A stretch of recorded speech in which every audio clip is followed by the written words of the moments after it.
Jail से निकलते ही बिहार के लाल ने तेजस्वी की खड़ी कर दी खाट, नीतीश की लगा दी वाट, बिहार सरकार को दी खुलेआम चुनौती।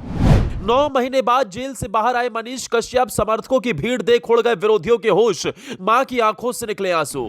अगले 24 घंटे में मनीष करेंगे बहुत बड़ा ऐलान, लड़ेंगे चुनाव या जमीन पर उतरकर सरकार की खोलेंगे पोल। बीजेपी ने बना लिया तगड़ा प्लान। हाथों में तिरंगा, जुबा पर भारत माता की जय के नारे। 9 महीने बाद जेल से निकला बिहार का लाल, भरी हुंकार, हिल गई सरकार, अब होगा यलगार।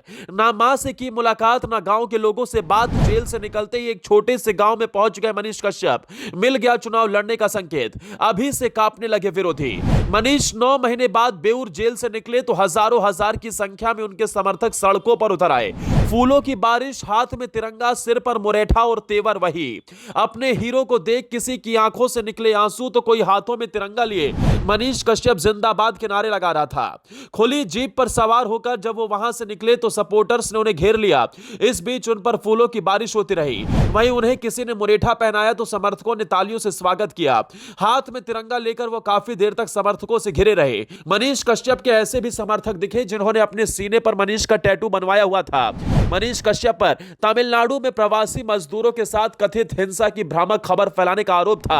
इसके बाद से ही मनीष कश्यप जेल में बंद थे। वहीं आखिरकार 9 महीने के बाद मनीष कश्यप को जेल से रिहा किया गया।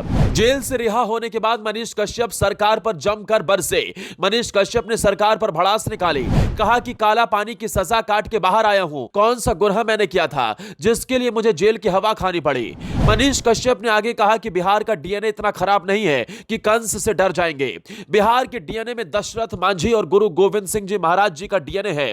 मनीष कश्यप ने बताया कि नानी मेरी कैंसर से पीड़ित हैं, जिनका इलाज मैं लगातार करवा रहा था, लेकिन मैं जेल जाने के बाद इलाज नहीं करवा पाया। मनीष कश्यप भावुक हो गए और फूट फूट कर रोने लगे। कहा कि जेल से रिहा होने के बाद मुझे विश्वास नहीं हो रहा कि मिडिल क्लास के लोग मुझे इतना प्यार देंगे।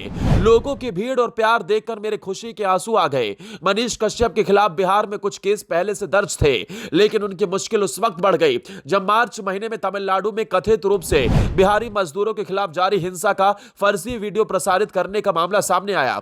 इस दौरान पटना की विशेष आर्थिक अपराध इकाई ने मनीष कश्यप के खिलाफ कार्रवाई शुरू की। मनीष के फरार रहने के दौरान जब मंझौलिया में उनके पैतृक आवास पर कुर्की जब्ती शुरू की गई तो उन्होंने बेतिया में सरेंडर किया था। सरकारी काम में बाधा पहुंचाने, मारपीट और रंगदारी के 2 साल पुराने मामले में यह कुर्की की गई थी। वहीं तमिलनाडु पुलिस ने मनीष कश्यप पर एनएसए के तहत मुकदमा दर्ज कर लिया था तो उनकी मुश्किलें और बढ़ गई थी। मनीष को लंबे समय तक कोर्ट से राहत नहीं मिली थी, लेकिन बाद में एनएसए अदालत के आदेश पर हटा लिया गया। वहीं जब मनीष से यह सवाल किया गया कि वो राजनीति में आएंगे तो उन्होंने कहा जो भी मेरे भाग्य में होगा वो मुझे मंजूर होगा। उन्होंने कहा कि अगर भाग्य में हुआ तो मैं इन लोगों के बीच से पत्रकारिता करूंगा। मुझे बिहार को बदलना है।